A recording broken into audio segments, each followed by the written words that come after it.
Today's Thursday, 10/14. Wanted to check in with you. I have a story about two different situations I wanted to talk to you about today and why it's important to remain human. I'll see you on the inside. Welcome. Attention, please. Welcome aboard. Welcome to the No Comfort Zone podcast. It's time to get out of your comfort zone and live on purpose.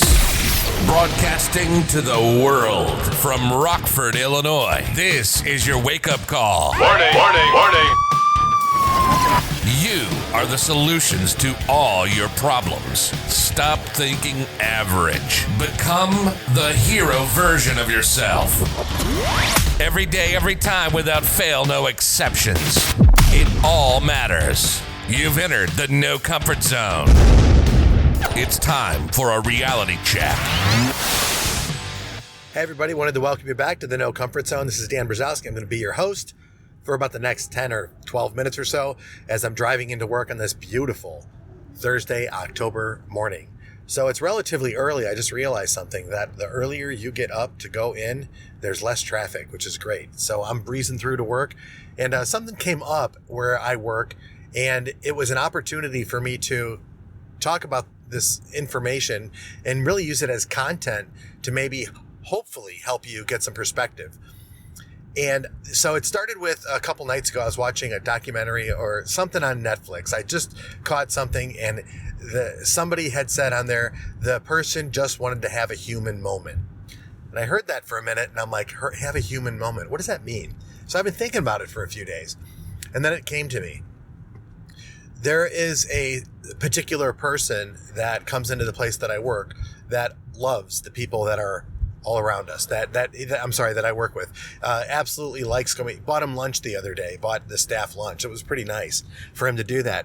And here's a man who, I'll just say this, he's pretty exact, pretty direct, and he is a person who I think is just overall a good dude. Okay, that's person A.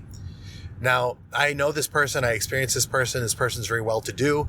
This person is a very good dude. Okay, so we got that covered. The other person I want to talk about is a person who is, I believe they are on state help. They don't have very much means. They do receive some money. And this person truly wants to work with my wife. Now, you might judge me after this podcast, but I really want you to hear me out. As you know, my wife's a hairdresser. She has a very successful hair salon. She does very well. She has her own hair care product line. She was sweet enough to name it after me, yours truly. It's actually called Daniel Gerard. Get it at a store near you. But she does well with her business. She loves doing it. She's so passionate, and she's been doing it for over 35 years, and she just loves her business, and she loves her customers.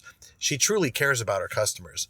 She's the kind of hairdresser that, you know, if somebody passes away, they'll call her and say, hey, could you do your client is deceased, can you do their hair for their final viewing? And she goes and she will cut their hair and style it for their wake or for their showing.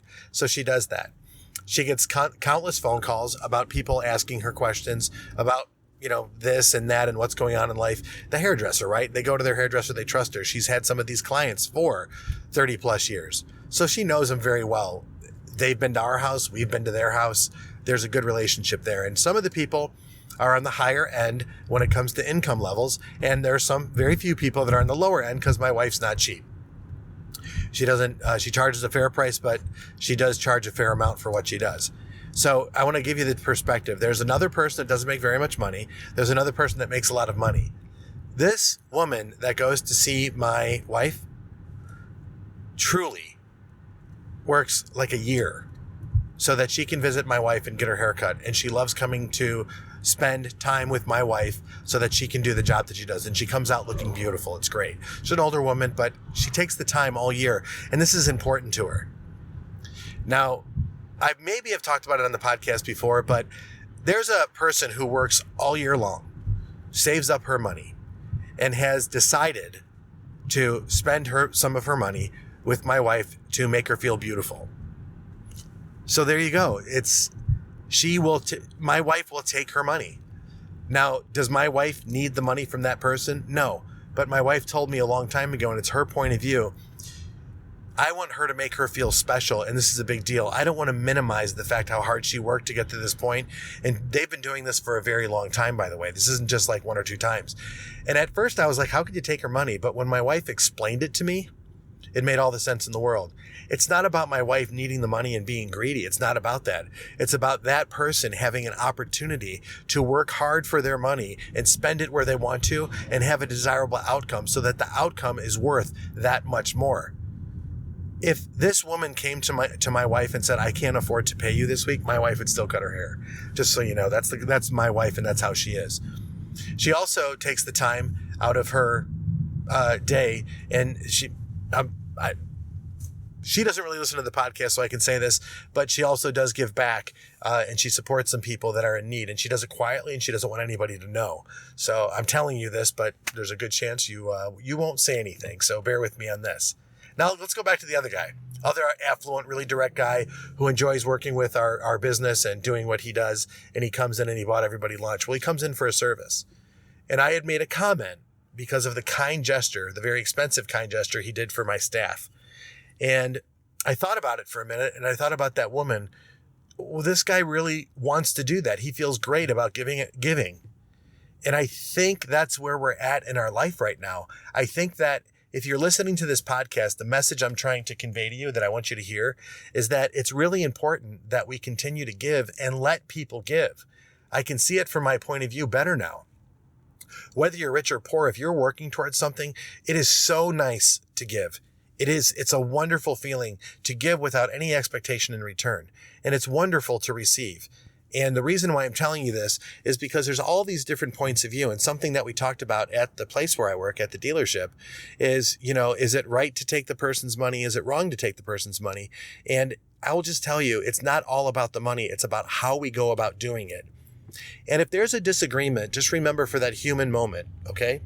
The human moment really comes down to, I'm entitled to my opinion based on my experiences, my political point of view, my orientation, how I define who I am as a person.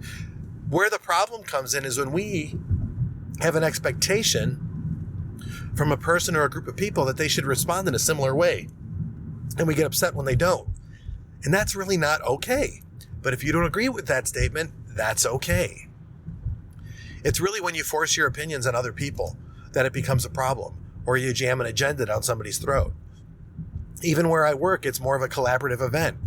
Now, I'm talking about this human moment because I'm going to take it back to the no comfort zone. It might be uncomfortable to do things, but you remember, I've said this before and I'll say it over and over again. This podcast is not necessarily about you. It is definitely for you, but it's not necessarily all about you. You're working on you so you can be a better person for other people. Think about the selflessness that you're working on yourself and you're spending time on yourself to better yourself so that you can contribute better to society, so that you can have a more productive viewpoint. You can be more accepting. You can be more giving. And in the end, you can actually help the people around you based on your points of view because you have this deep sense of awareness of who you are. You've identified your strengths, your weaknesses, how you've arrived at your point at where you're at in your life. You look in the mirror, you stay centered, like I said yesterday on the podcast. You get to a point where you just kind of be able to appreciate what's around you because you're very aware of where you're at. And then you can make appropriate decisions with passion, not necessarily all emotion, negative and positive, but with passion to help you get where it is that you want to go. And when you're ready to take action, you take massive action and you do it with massive enthusiasm. Because you just know that you're helping people around you, whether it is providing a service, talking to them, taking their money, or appreciating the fact that, this person might be in a bad spot right now and you're helping them and there's no need to talk about it. You just give them a favor, you give them a handshake, you give them an acknowledgement, and you appreciate them for being human. I hope that ties in. I don't know. It's kind of something that was weighing on me. That I wanted to talk about. And I just appreciate, in the last few days, the listener volume has gone up, so I greatly appreciate that. And I really do want you to know something. As we enter into, we're here in October in 2021, and we're going to, headed towards a new year already. And I want you to really start thinking about, at the end of the year, what do you need to do to change about yourself so that 2022 can be a better year for you and the people around you? Ask yourself that. I would really like to work with a few people and instruct them on how to go through a no comfort zone. And if you're interested, get on the blueprint or go to the nocomfortzone.com, get on the calendar so that I can call you and we can have a brief conversation about where you're at and how that I can help you. And again, with no expectation of exchanging money. I want to let you know that I'm here to help. And once you have that blueprint and you're set on your way, we can stay connected and we can go from there and see what happens from there. Or if you're interested in going into a no comfort zone and you're interested in doing it, we can do it in a team effort and we can do it on my private Facebook page. You're more than welcome. Just hit me up, Dan@thenocomfortzone.com. Dan@thenocomfortzone.com. And if you're interested in going through a 60-day no comfort zone, I would love for you to be a part of it. So listen, seriously, today, do me a favor. Today, think about how you can contribute greater to the people around you by being the best version of yourself today. Get centered. And more importantly, what I want you to do is this. Think about where it is in your day today that you can get a little bit uncomfortable to provide more value for the people around you. Okay? Until we meet again, do me a favor. Get out of your comfort zone and live on purpose. Say goodbye. Want more of the No Comfort Zone? You can follow Dan on Instagram and Twitter at NoComfortZone1. Bye. Or on the web at thenocomfortzone.com. Bye-bye. Bye-bye. Thanks for listening to the No Comfort Zone podcast. Bye-bye. Bye-bye.